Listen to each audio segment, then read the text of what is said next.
Hi everyone, it's Miss Dragonfly back again, and this is my review of episode 13 of Married at First Sight season 4. Now, after the brides have spent a week at the groom's homes, they've come back for our third commitment ceremony, and very interesting events took place at this one.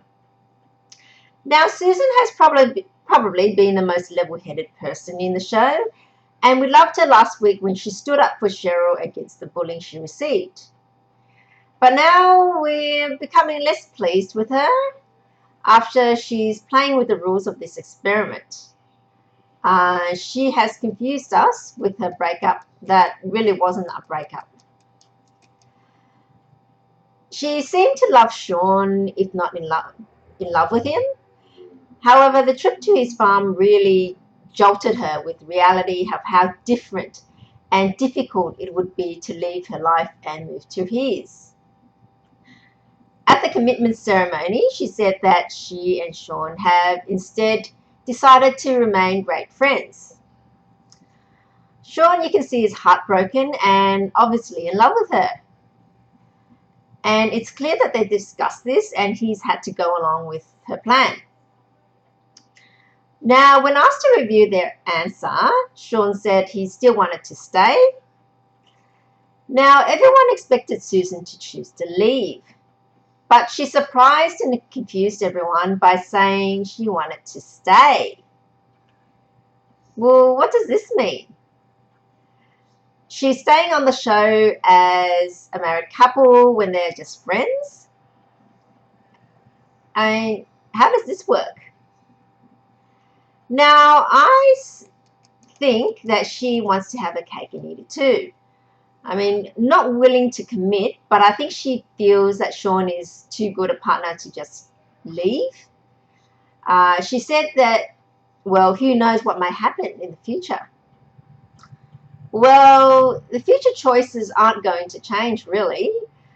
It's either going to be stay in Perth and continue with her life and not be with Sean, or move to his farm if she wants to be with him. Now, next up is Vanessa and Andy.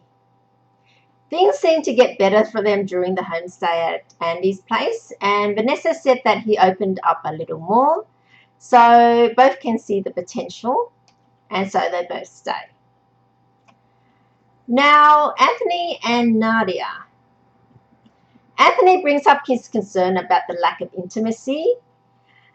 She's not into it as I am, that she has a wall up.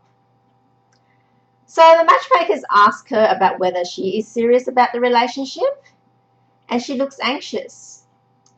She says, well, I guess, good question. She stumbles. We do not hear an answer from her because the next shot is of them beginning to ask the couple to reveal their answers. Anthony decides to stay, but it's questionable why Nadia has also decided to stay if she still has her wall up. Now, the one thing you have to give Anthony credit for is that there are no pretenses about him. He is straight down the line and is a traditional alpha male.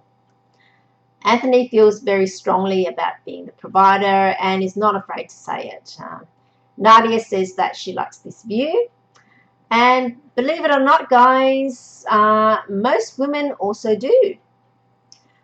That is why the alpha male is so popular. Women like to feel looked after and have security, so they like providers and protectors, or they naturally gravitate towards them. Is the more correct term. Now, Andrew and Cheryl, their turn up next, and Andrew said that he has struggled to find a connection with Cheryl during the homestay, and indeed he was put off when his kiss at the beach was unwelcomed by Cheryl. He was honest enough to state that it got to a point where he wasn't sure if she was interested at all, and I think at this point he was thinking that there was no point to this and might as well leave. That's why Andrew kind of laughed, because he would have found it quite incredible when Cheryl said that she thinks there is a connection there. She then gives the typical excuse to explain away her behaviour by saying that they haven't known each other for long and the pressure was overwhelming. Now, let's think about this. When people date, at what point do they kiss? The first date, the third date, or a couple of dates after? Well, indeed, even quite a few couples start sleeping together by the third date. And they have been together, both Cheryl and Andrew, every day for more than a week. And she still feels it's too early to kiss, even though she was the one that instigated this pairing. Now, despite all this, Cheryl wanted to stay. And Andrew said he definitely felt she wasn't interested, but we'll give it one more try, and decided to stay.